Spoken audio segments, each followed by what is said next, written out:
Ada sajadah panjang terbentang dari kaki buayan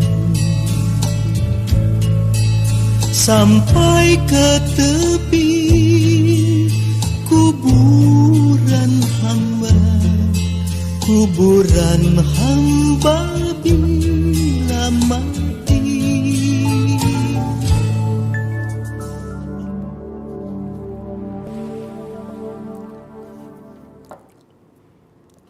Membaca buku dan mengarang, kakak adik kandung tak terpisahkan. Alangkah inginnya kita melihat seluruh anak bangsa ketagihan membaca. Bukan hanya bisa membaca alfabet demi alfabet saja, tapi sungguh-sungguh membaca buku. Kita merindukan anak-anak bangsa kita pandai menulis. Menulis alfabet itu ibarat anak kecil main layang-layang. Tapi pandai mengarang adalah ibarat pilot pesawat terbang yang mampu melesat ke langit luas karena tangkasnya. Marilah kita latih anak-anak bangsa kita terbang ke angkasa pemikiran dan perenungan melalui kemampuan dan kecintaan mengarang. Sejak kecil saya sudah melihat lemari buku dalam kaca yang besar dari ayah saya, dan kemudian kalau sesudah sholat Isya, kemudian beliau duduk mengambil kitab dari lemari itu yang tebal dan kemudian membaca, menuliskan catatan. Ibu saya juga begitu. Ini menjadi pemandangan sehari-hari. Dan tentu saja sebagai anak-anak kemudian ingin meniru. Nah, kemudian saya ingin meniru, dan kebetulan sekali sebulan saya dibawa oleh ayah saya ke toko buku, dan kemudian jatah saya setiap ke toko buku itu 2 judul. Ayah saya suka menulis. Nah, sebagai anak-anak ingin meniru. Nah, saya pun juga kemudian membuat tulisan, artinya membuat catatan-catatan. Nah, itulah yang menyebabkan kenapa saya kemudian tertarik kepada dunia tulis-menulis ini. Pada waktu anak-anak itu, ayah saya kan di samping menjadi guru, jadi ulama, kan juga menjadi wartawan, wakil ketua redaksi harian di Semarang, namanya itu Sinar Baru. Itu di zaman Jepang. Nah, kemudian saya lihat pada suatu hari di halaman pertama itu ada nama ayah saya. Saya terkejut. Di halaman pertama di bawah sekali. Saya bawa surat kabar itu. Pak, saya cari di mana ayah saya pada waktu itu. Ada apa? Ini nama papa ini. Iya. Oh, ya. Ada kolom panjang dari atas ke bawah. Ini yang nulis papa. Iya. Papa bisa menulis banyak seperti ini. Oh, bisa. Nanti kamu kalau sudah besar, kamu juga bisa menulis banyak begitu. Oh, ya. Nah, kemudian sebagai anak-anak, saya ingin sekali meniru. Saya ingin, bukannya pada waktu dewasa nanti, nulis surat kabar. Sekarang. Tapi bagaimana caranya? Kemudian saya bertanya kepada ibu saya, "Ma, kalau anak-anak boleh nulis?" "Oh, kalau bisa ya boleh. Aku ingin nulis di surat kabar ini." "Sebaiknya menulis apa, Ma?" Ya tentu saja tidak bisa yang panjang ya. Yang pendek saja ya Pak. Begini. Kau tulis pantun. Tahu pantun kan? Oh ya tahu. Kemudian saya lihat, kemudian saya coba, kemudian kembali saya kepada mama saya bicara, "Ma susah Pak, 4 baris. Terlalu banyak. Kalau 2 baris boleh enggak?" "Boleh. Itu namanya gurindam." Kalau begitu aku nulis gurindam. Mana contohnya? Kemudian dikasih contoh, kemudian saya tiru. Saya tulis. Kemudian saya serahkan. Nah, kemudian saya minta, kira-kira ini bisa dimuat enggak? Boleh, sebagai anak-anak bisa. Kemudian saya titipkan, masukkan ke dalam amplop, kirimkan kepada redaksi melalui ayah saya. Ayah saya kan wakil ketua redaksi kan. Nah, kemudian itu dibawa, kemudian diberikan kepada redaksi rubrik anak-anak. Kemudian 2 orang itu redaksinya. Yang satu namanya Pak Hetami dan yang kedua Gadis Rashid. Kemudian siapa ini tuh yang tulisan kayak begini ini? Ini anak-anak untuk ruangan kita, ruangan anak-anak ini. Kemudian dilihat. Kemudian susah membacanya, susah. Anaknya Pak Gafar. Anaknya Pak Gafar. Muat. Koran itu terbitnya kan siang. Sampai di rumah kan sore.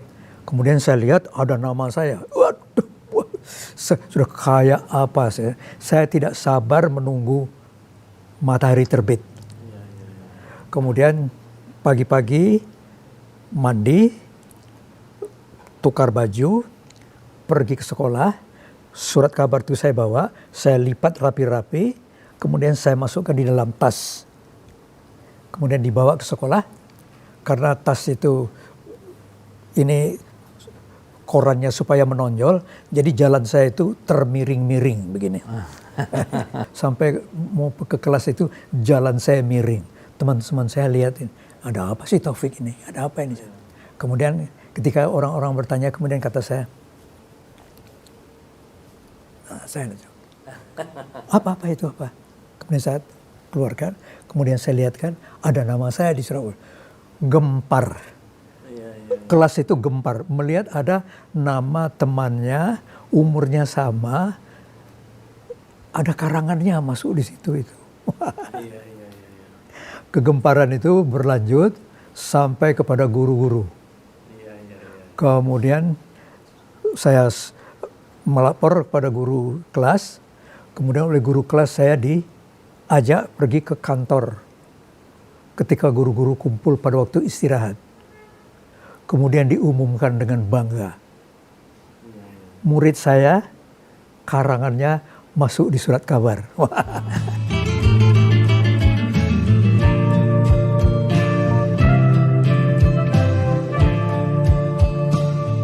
Jadi ketika saya di SMA kelas 3, saya memenangkan beasiswa American Field Service, International Scholarships.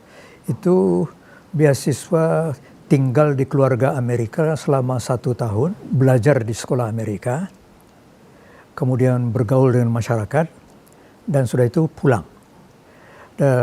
Kemudian sampai di tempat yang baru itu, bersekolah, mendapat pengalaman-pengalaman yang luar biasa bagi anak umur masih belasan tahun. Nah, pada waktu liburan, saya orang tua Amerika saya, Helen Werbach, bertanya, "Kamu liburan ini mau ngapain?" Kata saya, "Ya senang-senang saja." Katanya. Bangun tengah hari, main-main, kejar-kejaran dengan teman-teman. Enggak, kamu bekerja. Nah, enggak mau bekerja. Oh, kamu bekerja tapi nanti kamu dapat honor, uang. Oh, kalau dapat uang mau. Nah, kemudian pada waktu liburan yang pertama itu, saya liburan, bekerja, memotong rumput di pekarangan orang lain, membawakan barang-barang dan sebagainya. Kemudian datang liburan yang kedua. Liburan ini lebih panjang. Nah, kemudian ditanya oleh Mama Helen, nah ini nanti liburannya lebih panjang, bagaimana? Kamu mau kerja lagi? Mau Mama, mau. Tapi kalau bisa yang upahnya banyak. Tapi kerjanya berat, enggak apa-apa. Nah, kemudian saya dibawa keluar kota. Naik mobil, diantarkan ke sebuah tempat. Ternyata tempat itu adalah sebuah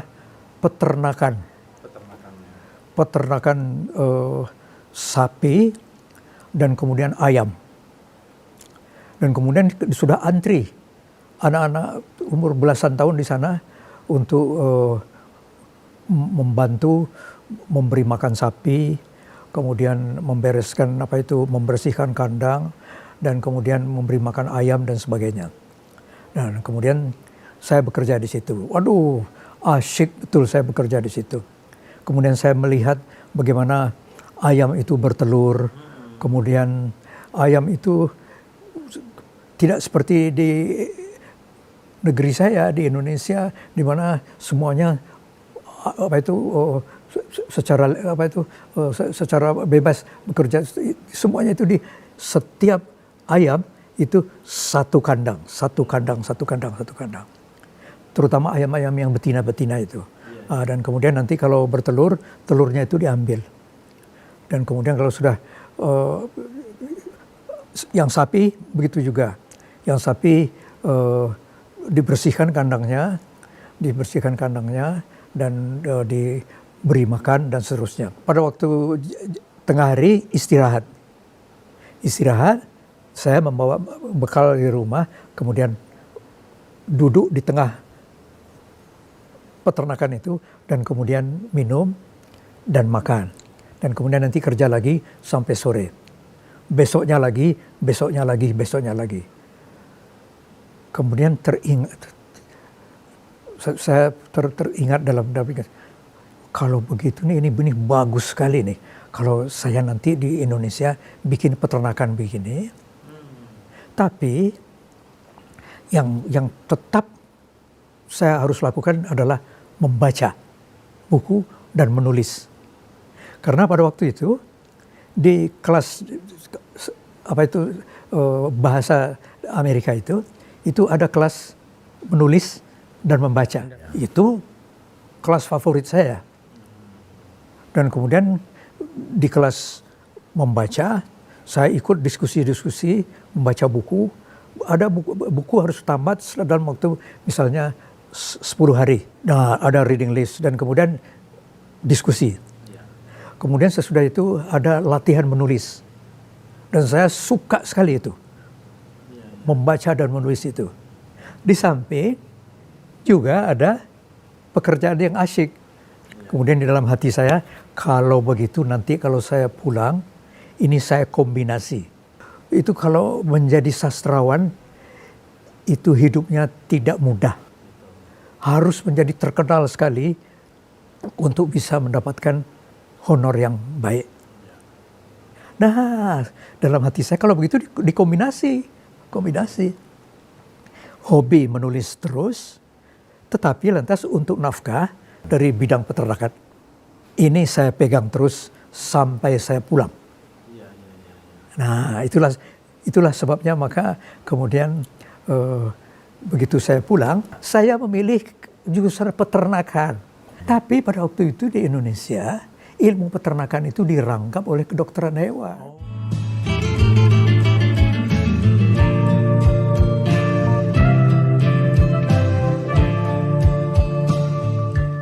Terjadilah di bidang politik penindasan terhadap orang-orang yang anti komunis dan yang Islam. Nah, saya tentu saja memihak kepada yang Islam. Perebutan kekuasaan terjadi. Pekerjaan saya sebagai asisten di perguruan tinggi itu saya dipecat karena saya menandatangani manifest kebudayaan. Manifest kebudayaan ini adalah suatu pernyataan dari seniman-seniman yang anti PKI, yang tidak setuju pada rezim itu. Dan berat sekali hukumannya. Dipecat. Dipecat dari pekerjaan. Dipecat dari pekerjaan berarti saya kehilangan nafkah.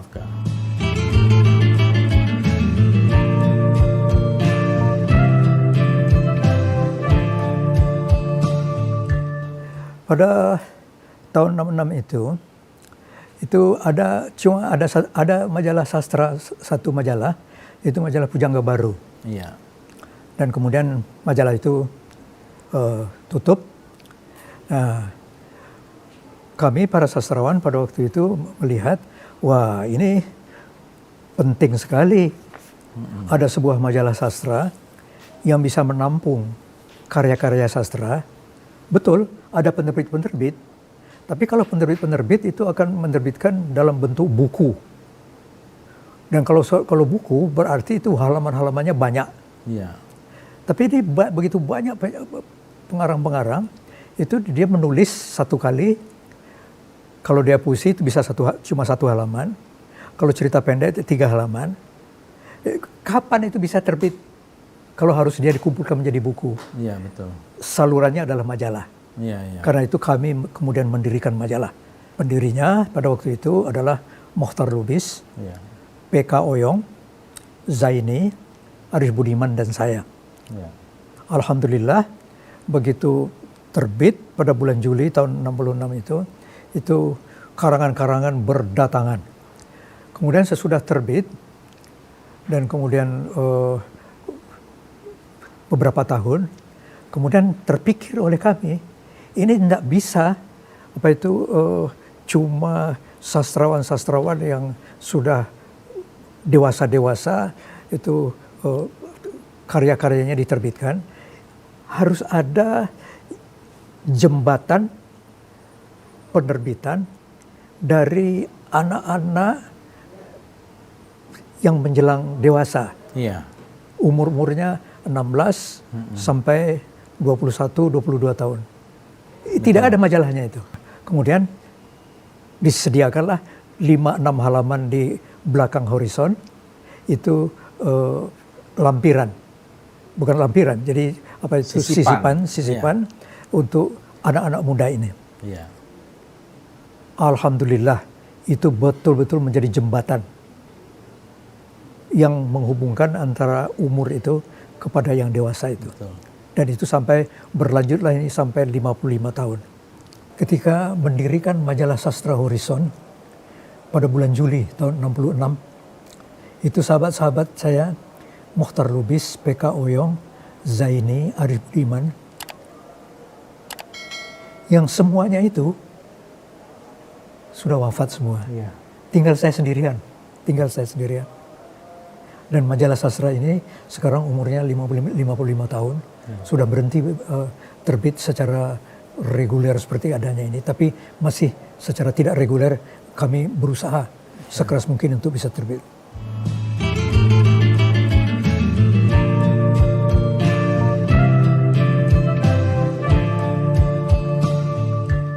Jadi saya sudah melihat bagaimana sastra diajarkan di sekolah-sekolah kita. Yang diajarkan itu adalah ringkasan-ringkasan dari novel-novel. Karena ringkasan-ringkasan itu akan ditanyakan dalam ujian penghabisan SMA. Dan kemudian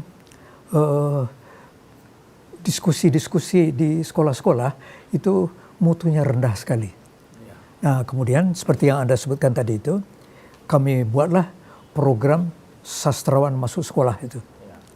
Yang ada sastrawan bicara siswa bertanya, dan kemudian secara signifikan kemudian kami membawa sastrawan-sastrawan itu ke sekolah-sekolah.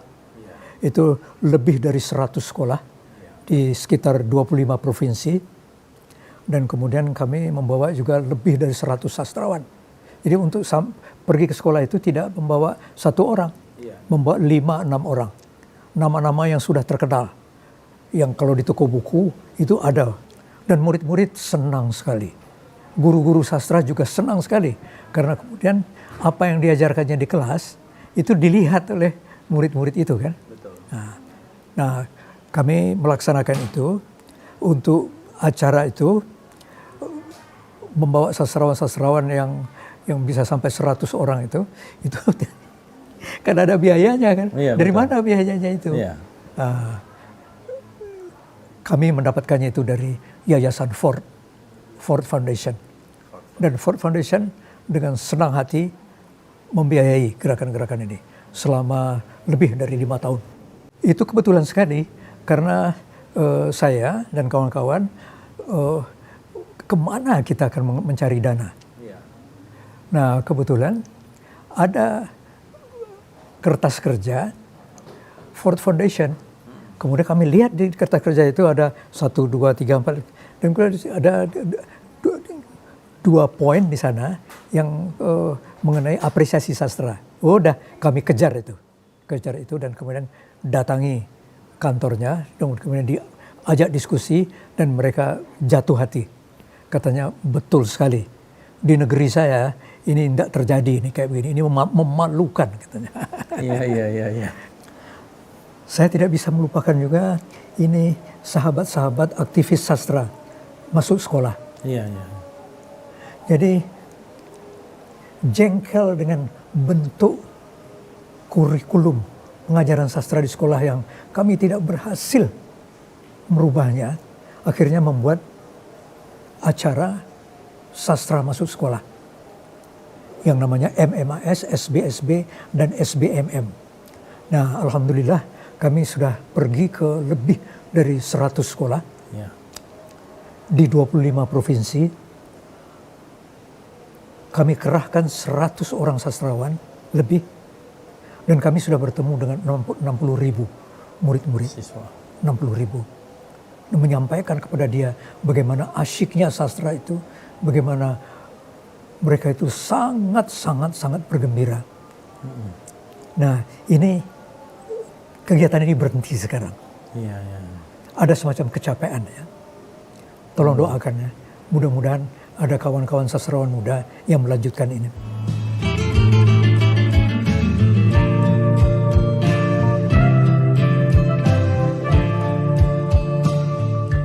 Kalau disebutkan terinspirasi dari situasi pada waktu itu. Dan situasi pada waktu itu saya catat dengan cermat, tapi tidak dengan bahasa pers. Dengan bahasa yang puitis. Kemudian saya mengamati semuanya itu, mencatatnya semua, dan kemudian menyimpannya, membolak-baliknya kembali, menambahnya, mana-mana yang terasa ada, nah ini, ada suatu rasa benci atau suatu rasa mau melaknat, itu saya hindarkan. Nah, itulah perjuangan bagi saya. Kalau saya akan membuat puisi demonstrasi yang sifatnya memaki-maki saja, yang hanya menunjukkan kebencian, tidak sukar. Tapi kalau menuliskannya dengan rasa empati, dengan rasa bagaimana kalau yang melaksanakan itu adalah keponakan saya sendiri, bagaimana perasaan dia, dan seterusnya itu jadi pertimbangan bagi saya. Karena rasa keterlibatan, rupanya itu tidak dapat dihindari. Kemudian saya juga beranggapan bahwa kalau terhadap situasi yang ada di sekitar saya tidak merespons dengan cara saya, maka saya bersalah. Melibatkan diri yang tidak dapat dihindari sejak mulai saya memutuskan untuk menjadikan sastra sebagai ekspresi diri saya, dan kemudian terus-menerus melakukannya. Tentang penilaian monumental dan sebagainya, saya serahkan itu pada kritikus sastra. Itu bukan tugas saya. Tugas saya adalah menulis dengan baik. Saya tidak mengorbankan bahasa menjadi pop, akan tapi anak muda memang jadi sasaran saya. Salah satu sasaran, tapi penting lah, sasaran penting. Nah, harapan saya besar sekali pada mereka, luar biasa besar. Terutama karena sesudah saya menilai diri saya sendiri, angkatan saya tidak berhasil mengemban amanat dari rakyat ini, tidak berhasil. Bukan kebudayaan pop dan kecanggihan itu yang mengganggu. Yang mengganggu itu anak-anak muda ini adalah produk dari sebuah pendidikan di mana membaca buku itu sedikit sekali dan kemudian pelajaran mengarang di sekolah hampir tidak ada. Jadi hasil mereka yang masuk ke perguruan tinggi ini membaca buku sastra itu minim sekali. Dalam kriteria yang saya pakai untuk survei saya, itu 0 buku mereka baca. Artinya kesalahannya lebih pada sistem kurikulum pengajaran bahasa dan sastra pada waktu ini.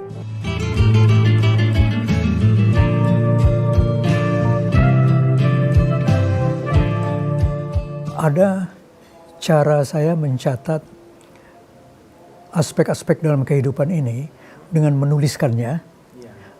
Pertama-tama tidak dengan niat untuk menjadikannya lagu, puisi, tetapi catatan-catatan yang sifatnya pribadi.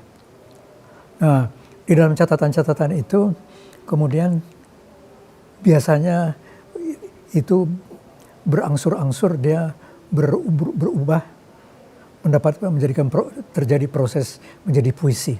Nah, dalam hal ini kemudian yang sangat mengharukan yang terjadi itu bagaimana saya menghayati kehidupan Rasulullah dan kemudian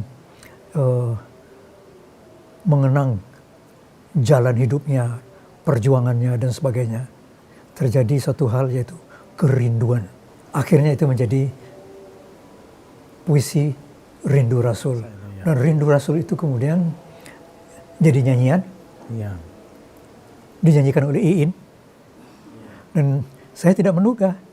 Iin mengatakan dia cuma kuat menyanyikan lagu itu 2 baris. Sesudah itu dia menangis dan dia harus berbalik pulang. Dan itu terjadi berkali-kali. Alhamdulillah. Jadi kerinduan saya kepada Rasulullah itu ternyata bergetar di dalam kalbunya Iin. Rindu kami padamu ya Rasul, rindu tiada terberi.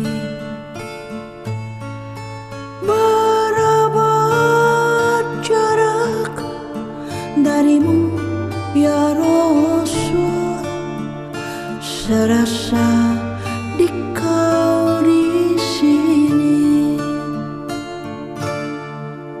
Cinta ikhlasmu pada manusia bagai cahaya surga. Dapatkah kami membalas cintamu secara bersahaja? Rindu kami padamu ya Rasul, rindu tiada terberi. Berabad jarak darimu ya Rasul, serasa di kau di sini.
bersahaja.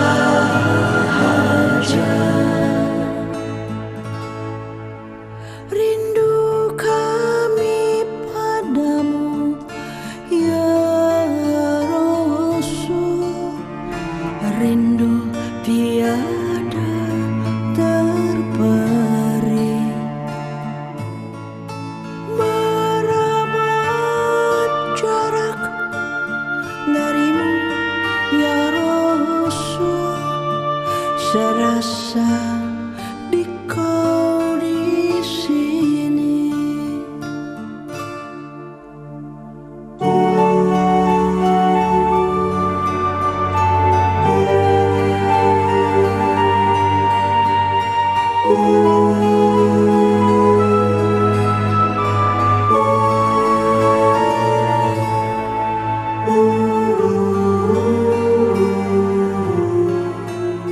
Rasa hormat kita disertai dengan rasa cinta itu luar biasa kepada manusia yang satu ini. Saya ingin kerjasama saya dengan Bimbo itu, saya bisa memberikan sebuah lirik yang nanti bisa dinyanyikan dengan rasa keterharuan yang sangat. Nah, ketemu di dalam lagu ini, Nah, kemudian bagaimana, apa yang saya ingin masukkan ke dalam ini? Ada tiga hal. Ketika saya mendengarkan lagu itu, tiga hal itu yaitu pertama-tama, saya merasa cemburu sekali kepada umat manusia yang dilahirkan 13 abad yang lalu. Mereka diberi kesempatan ketemu langsung dengan Rasul. Saya tidak. Rasa cemburu itu mengantarkan saya kepada rindu. Oh, kalau begitu ini yang pertama harus disampaikan, rindu. Bait pertama, 3 baris, rindu kami padamu ya Rasul, rindu tiada terperi. Kemudian yang kedua, saya sebutkan tadi jarak yang 13 abad itu. Ini harus masuk. Rindunya itu berabad jarak darimu ya Rasul. Berabad-abad, 13 abad. Tapi walaupun jarak begitu jauh, dia serasa ada di samping kita. Rasulullah terasa ada di samping kita kalau kita mengikuti ajaran-ajarannya. Kemudian bait yang ketiga, apa yang disampaikan oleh Rasulullah kepada kita yang banyak sekali, ada 14, 15, 16 butir masalah. Ambil satu. Cinta. Rasulullah itu cintanya kepada umatnya, bukan kepada umatnya saja, akan tetapi kepada manusia secara keseluruhan. Ketemu.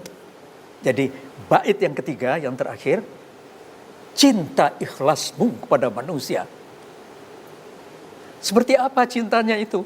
Waduh, cintanya itu indah sekali. Tapi akan saya bikin perumpamaan seperti apa? Ya Allah, cinta ikhlasmu itu bagaikan cahaya surga. Cahaya surga, indah sekali cinta.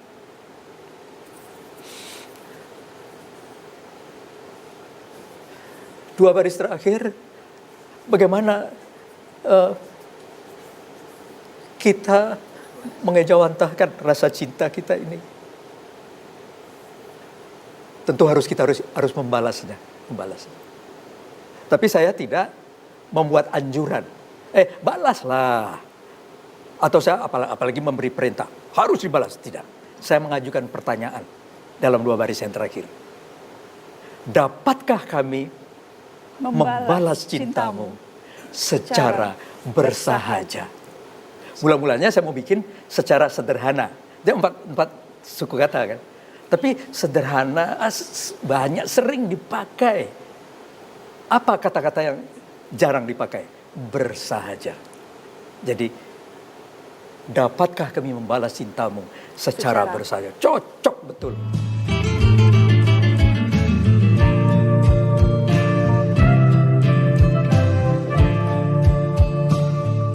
Saya sangat bersyukur ya, bahwasanya apa yang menjadi emosi yang terdalam dalam lubuk hati saya itu dapat terjelma di dalam bentuk nada-nada itu. Tapi ada yang begini, ada yang terjadi sebaliknya. Yang menulis lagu datang pada saya. Iya. Mas Taufik, tolong nih bikinkan nih liriknya. Iya. Nah, kemudian ada jadi liriknya, tapi dia tidak puas. Oh iya. Nah, yang membuat lirik yang awal bukan Grisha. Oh iya. Dia minta tolong pada siapa, dia tidak sebut namanya. 2 kali rekaman, gagal. Iya. Kali yang ketiga, sesudah sholat sunat, dan ketika sholat sunat itu dia mengajak istrinya, kamu juga ayo sholat sunat, doakan abang supaya lagu ini bisa direkam. Akan datang hari mulut dikunci, kata tak ada lagi. Akan tiba masa tak ada suara dari mulut kita. Berkata tangan kita tentang apa yang dilakukannya. Berkata kaki kita kemana saja dia melangkahnya. Tidak tahu kita bila harinya tanggung jawab tiba.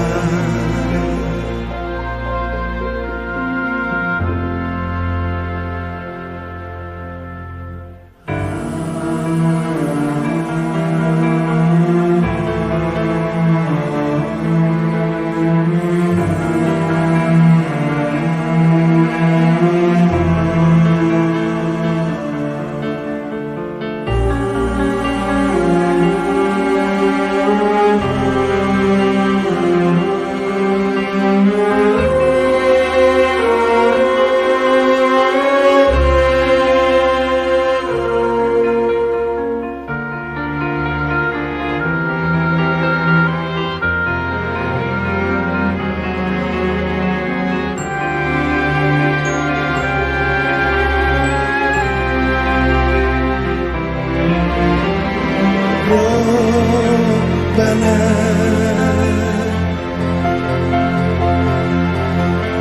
tangan kami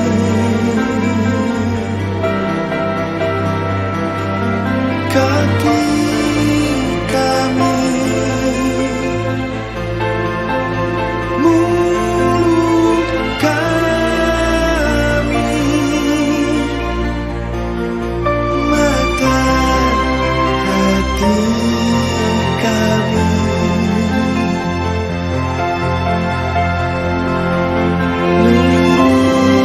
luruskanlah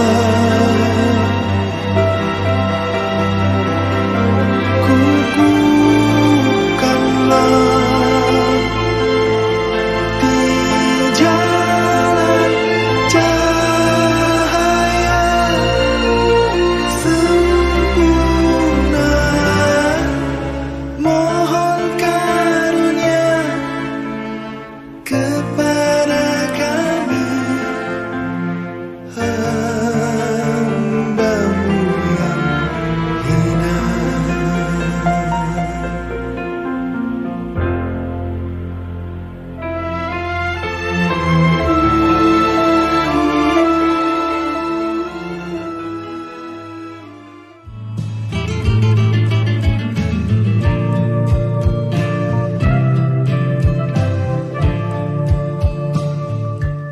Jadi saya tidak ingat apakah itu lagunya lebih dulu baru liriknya atau sebaliknya. Mungkin lagunya lebih dahulu. Iya ya. Begitu. Kemudian Nah, jadi. itu bagaimana prosesnya, itu saya mencari-cari. bagaimana cara memasukkan kata-kata di dalamnya yang ada ceritanya. Iya, Nah, kemudian mungkin ini suatu teka-teki, suatu permintaan dari publik bahwa hidup kita ini main-main. Iya, Main-main. Bukan main-main, ini serius. Ya, tapi kan ada segi yang tidak kurang tepatnya. Kalau begitu ini sebuah sandiwara. Nah, itu. Coba. Itu pun melalui diskusi juga. Iya. Diskusi. Dan kemudian sesudah ketemu yang tepat itu, saya merasa luar biasa bersyukur sekali. Ya. Dunia ini panggung sandiwara. Ceritanya mudah berubah, kisah Mahabharata atau tragedi dari Yunani. Setiap kita dapat satu peranan yang harus kita mainkan. Ada peran wajar, ada peran berpura-pura. Mengapa kita bersandiwara? Mengapa kita bersandiwara? Peran yang kocak membuat kita terbahak-bahak. Peran bercinta bikin orang mabuk kepayang. Dunia ini penuh peranan. Dunia ini bagaikan jembatan kehidupan. Mengapa kita bersandiwara? Mengapa kita bersandiwara? Dunia ini panggung sandiwara, ceritanya mudah berubah. Bisa Mahabharata atau tragedi dari Yunani.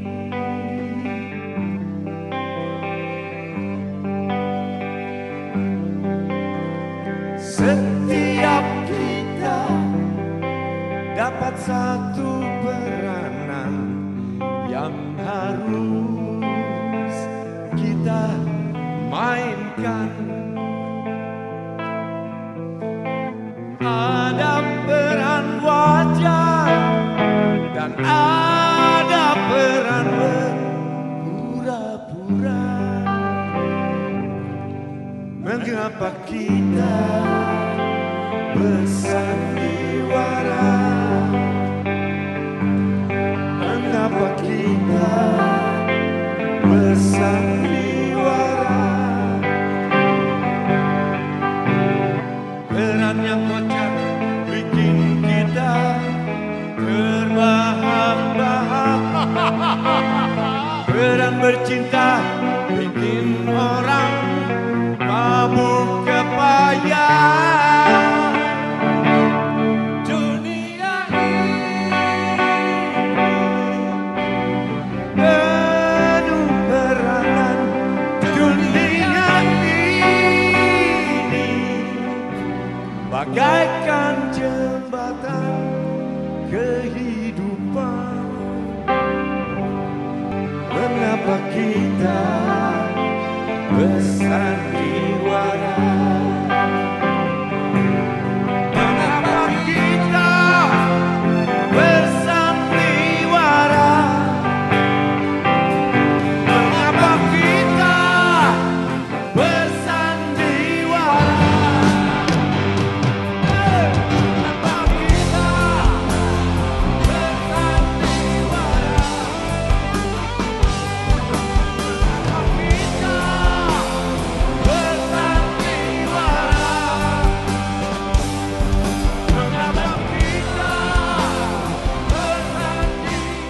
bersandiwara?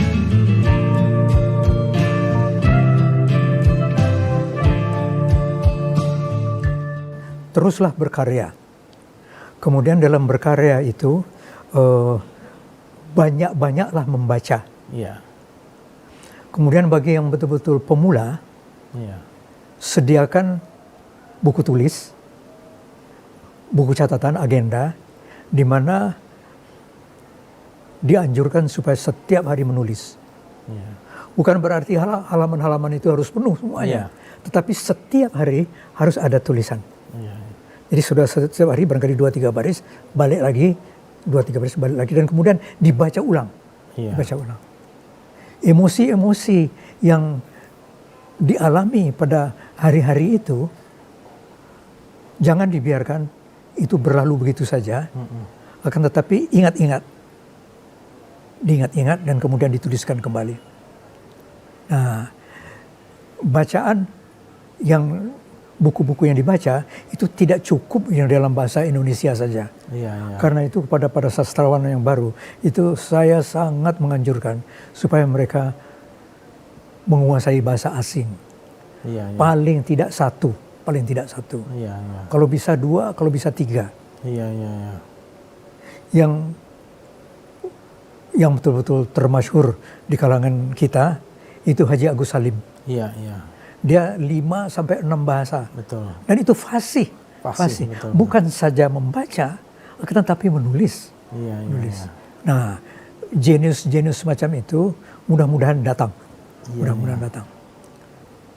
Nah, itulah anjuran saya. Jadi supaya banyak membaca dan kemudian terus menulis setiap hari dan kemudian berdiskusi dengan kawan-kawan, bertukar pikiran dan terus menulis.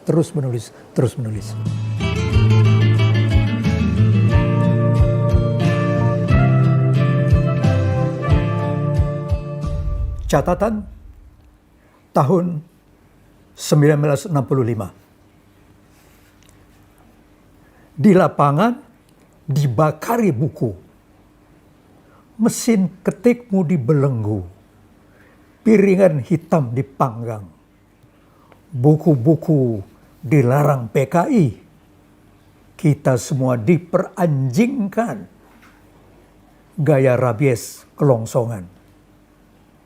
Hamka diludahi Pram, masuk penjara Sukabumi. Yasin dicaci, diserapahi, terbenam daftar hitam. Usmar dimaki lentera. Takdir disumpahi lekra. Sujono dicangkul BTI. Nasakom bersatu. Bersatu apa? Umat dibunuhi di desa. Kanigoro bagaimana bisa lupa? Kus bersaudara di penjara. Mokhtar Lubis masih diterungku 9 tahun. Osram bungkuk meringkuk. Jalan aspal seperti kubangan. Minyak tanah dikemanakan?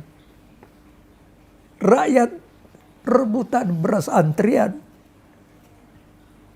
Begitu banyak yang mati kelaparan. Inflasi saban pagi. Pidato PKI tiap hari. Maki-maki sebagai gizi. Bahasa carut diperluaskan. Beatles gondrong dipersetankan. Pita suara dimati rasakan. Susuran syaraf di anestesi. Genjer-genjer jadi nyanyi. Tari perang dipamerkan. Warna PKI merah dikibarkan. Warna hitam dikalbukan. Pawai genderang digenderangkan. Kolonel kelima disusupkan. Sarung siapa dilekatkan. Drama matine Gusti Allah dipentaskan. Puisi ini ditulis ketika pawai hari ulang tahun PKI. Tanggal 23 Mei 1965. dua orang cucuku bertanya tentang angka-angka.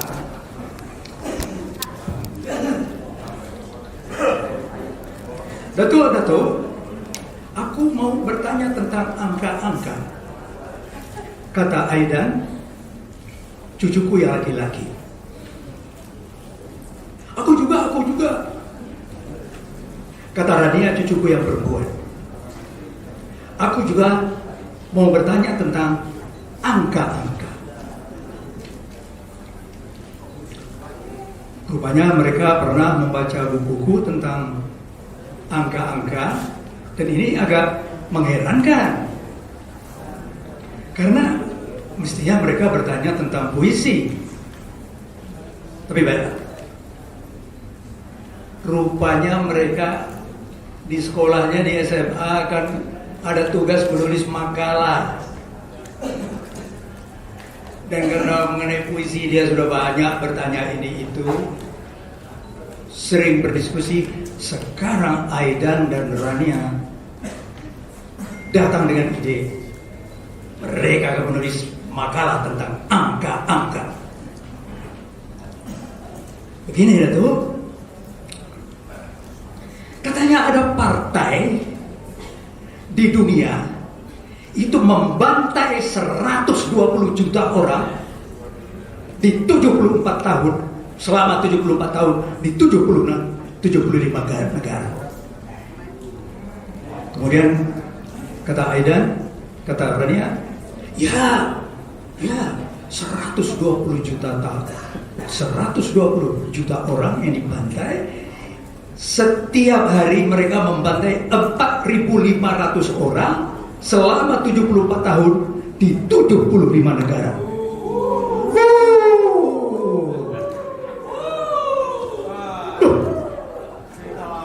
Kemudian cucuku bertanya, Datuk, kok ada orang begitu ganas?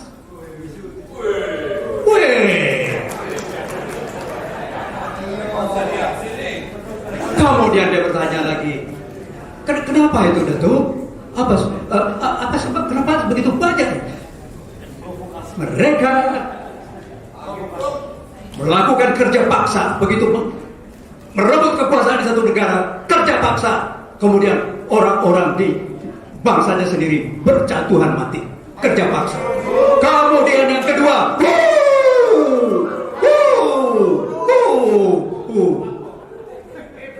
sesudah kerja paksa, program ekonomi di seluruh negara komunis tidak ada satupun yang berhasil.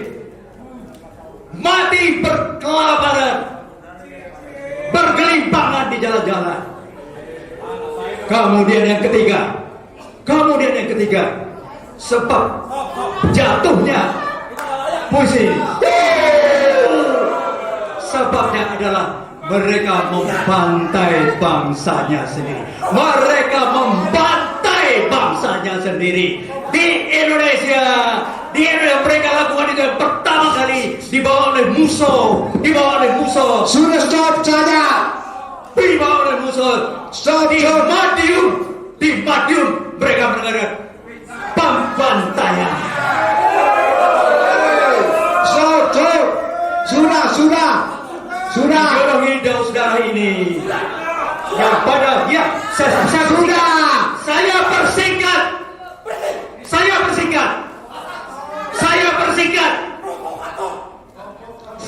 Aslinya itu bukan banyak puisi, aslinya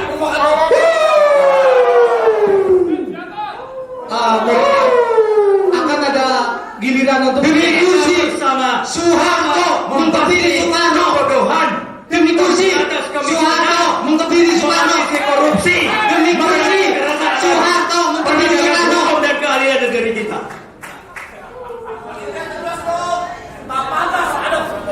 Selesai.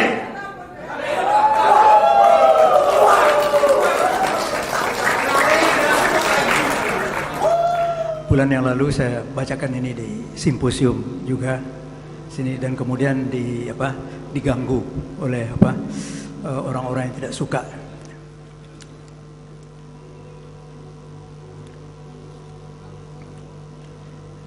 puisi, angka-angka mengenai ideologi lama. Pada suatu hari, cucu-cucu saya berkata kepada saya, Datuk, tolong Datuk bercerita kepada kami. Ya, kata adiknya, Datuk tolong, Datuk bercerita mengenai apa yang terjadi di dunia. Tapi berceritalah dengan angka-angka. Baik. Jadi kamu mendapat tugas menulis makalah di sekolah. Iya. Nah, ada sebuah ideologi itu di Eropa, jauh di sana, itu telah menjagal, membunuh 120 juta manusia di dalam waktu 74 tahun di 76 negara. Nah, terus dicatat. Berapa Datuk? 120 juta manusia dibantai di 76 negara selama 74 tahun. Artinya setiap hari ideologi ini membunuh 4.500 orang.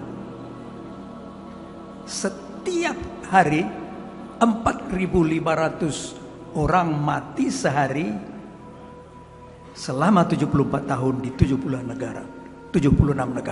Waduh, Datuk, ini hebat sekali ideologi ini. Kemudian mereka melakukan kudeta, perebutan kekuasaan di 76 negara. Berhasil 28. Mereka kudeta di 76 negara, berhasil 28. Bagaimana dengan di Indonesia, Datuk? Di Indonesia, kalau di negara-negara lain itu Partai Komunis kudeta itu satu kali saja. Di Indonesia mereka melakukannya 3 kali. 3 kali, Datuk. Jadi yang terbanyak di dunia. Iya. Partai Komunis Indonesia melakukan kudeta 3 kali. Di negara-negara lain cuma 1 kali.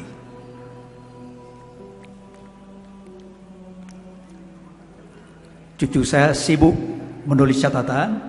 Bagaimana dengan negara-negara lain, Datuk? Yang terbanyak itu kok di mana? Di Rusia mereka membunuh 61 juta orang. Stalin membunuh dari yang 61 itu 43 juta. Negara mana? Yang lain. Republik Rakyat Cina. Di sana Partai Komunis Cina membunuh 40 juta orang. Jadi di Rusia 61 juta, RRC 40 juta orang. Siapa yang membunuh itu, Datuk? Yang membunuh itu ya bangsanya sendiri. Yang berkuasa, yang menebus kekuasaan itu membunuh bangsanya sendiri, bukan bangsa lain.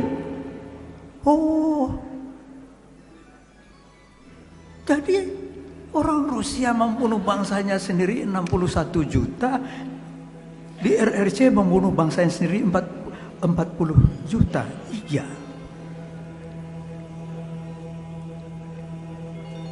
Bagaimana caranya, Datuk?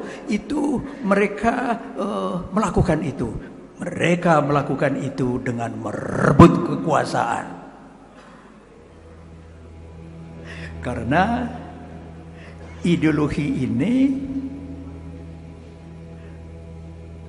disimpulkan di dalam sebuah buku namanya Manifesto Komunis, diterbitkan tahun 1848. Ditulis oleh dua orang. Siapa namanya, Datuk? Siapa namanya? Yang satu namanya Karl Marx, umurnya 30 tahun. Yang satu namanya Friedrich Engels, umurnya 28 tahun. Oh, jadi umurnya 30 tahun dan 28 tahun. Oh, Datuk, itu kan umur muda kan ya? Iya, umur muda. Mereka itu memang pintar sekali. Mereka pintar sekali dan sampai sekarang buku Manifesto Komunis tidak pernah direvisi. Apa intinya, Datuk? Apa intinya, Datuk?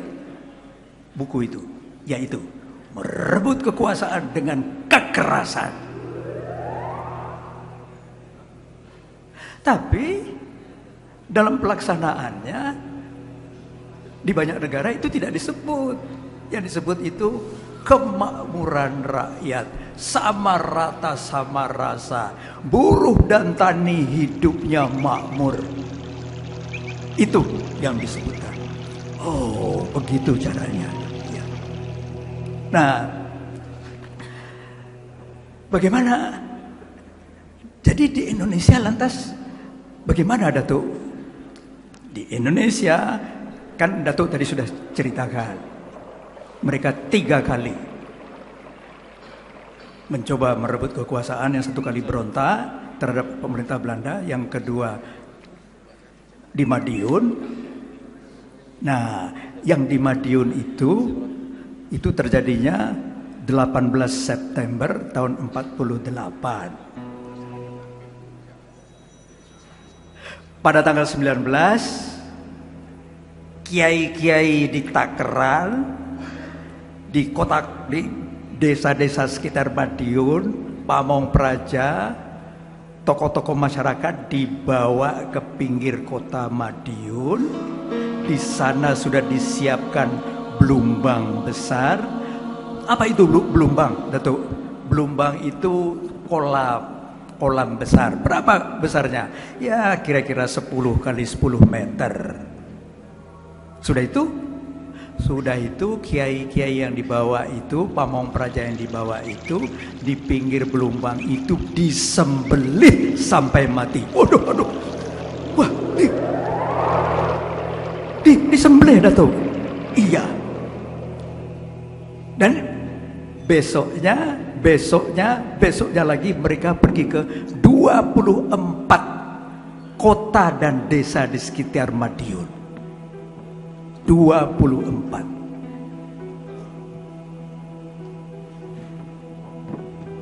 Kejam sekali, Datuk ya. Mereka itu. Iya.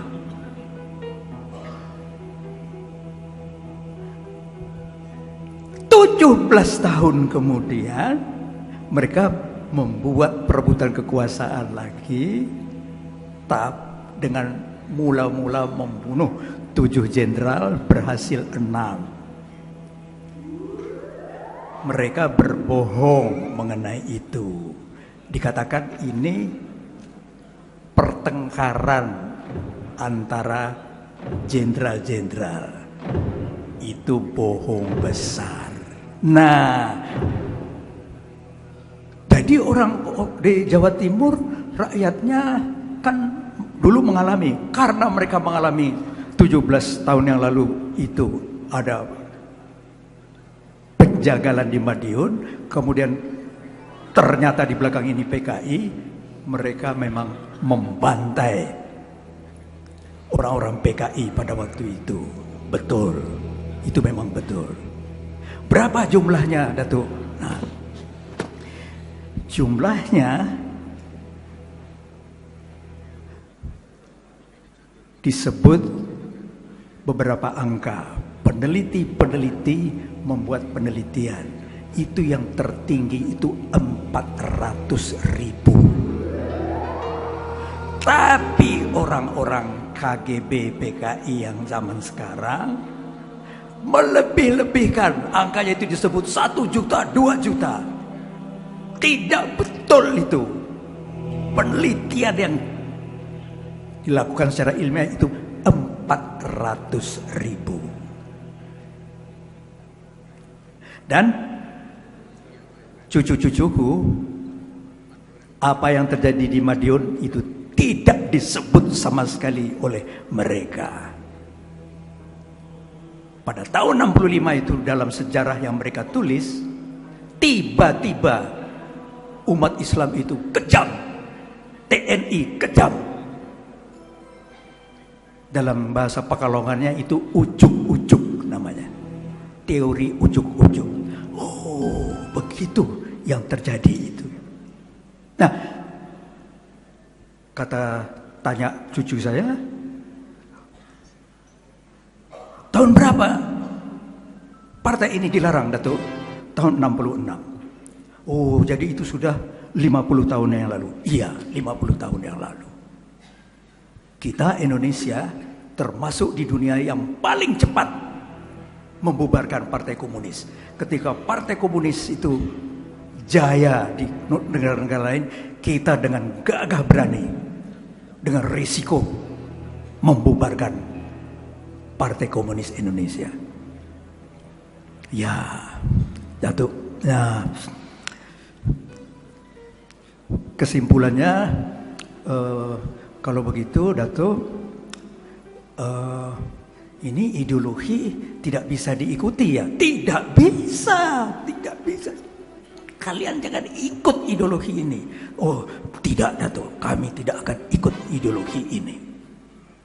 Karena yang Datuk sebutkan pada awal tadi, ideologi ini dalam waktu 74 tahun di 76 negara telah membunuh 120 juta manusia. 120 juta manusia.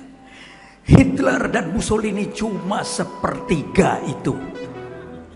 Perang dunia di seluruh dunia itu selama abad 20 cuma sepertiga itu. Cuma sepertiga itu. Datuk, bagi kami sulit membayangkan dalam waktu 1 hari selama 74 tahun kok ada ideologi bisa membunuh 4.500 orang. Cucu-cucuku kata saya, bagus, kamu sudah belajar sejarah melalui angka-angka. Kemudian saya usap kepala kedua cucu saya itu. Dan saya mengucap dalam hati saya, Alhamdulillah. Assalamualaikum warahmatullahi wabarakatuh.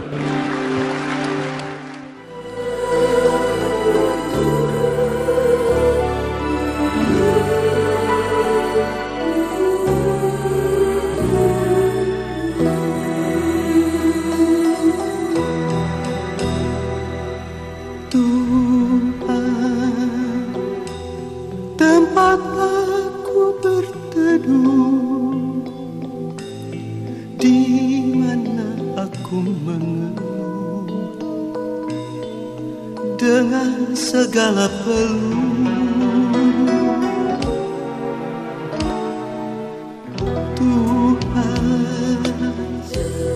Tuhan yang Maha Esa, tempat aku memuja dengan segala doa. Aku jauh, engkau jauh, aku dekat, engkau dekat. Kecintaan baca buku tidak diajarkan di sekolah. kemampuan menulis dalam bentuk bimbingan mengarang sangat terlantar di sekolah-sekolah. Dan ketinggalan kita ini sudah 65 tahun. Nah, kami dari Majalah Sastra Horizon bersama-sama dengan sastrawan-sastrawan yang peduli mengenai ini, pada mulanya memang jengkel sekali dan kemudian protes-protes kepada menteri, tapi kemudian sekarang tidak lagi. Kami membantu dengan 9 program supaya sastra itu masuk sekolah. Untuk negara sebesar Indonesia ini, majalah sastra itu cuma satu, yaitu Majalah Horizon.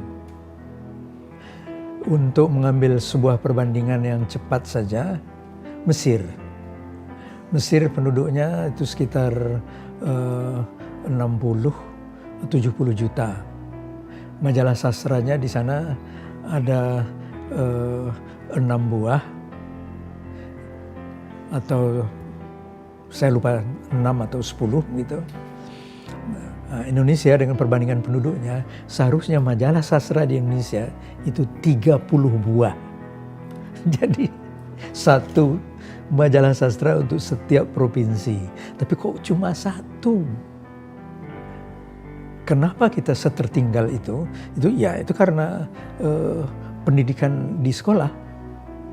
Pendidikan di sekolah kita itu sangat-sangat tertinggal. Di SD, kalau dalam bahasa Indonesia itu awalan sisipan akhiran. Di SMP awalan sisipan akhiran, di SMA awalan sisipan akhiran. Apakah itu fonem? Apakah itu peribahasa? Jadi sangat orientasinya sangat linguistik, sangat pada tata bahasa. Yang penting sekali adalah kita kembali menanamkan kecintaan membaca buku dan kemudian kemampuan mengarang.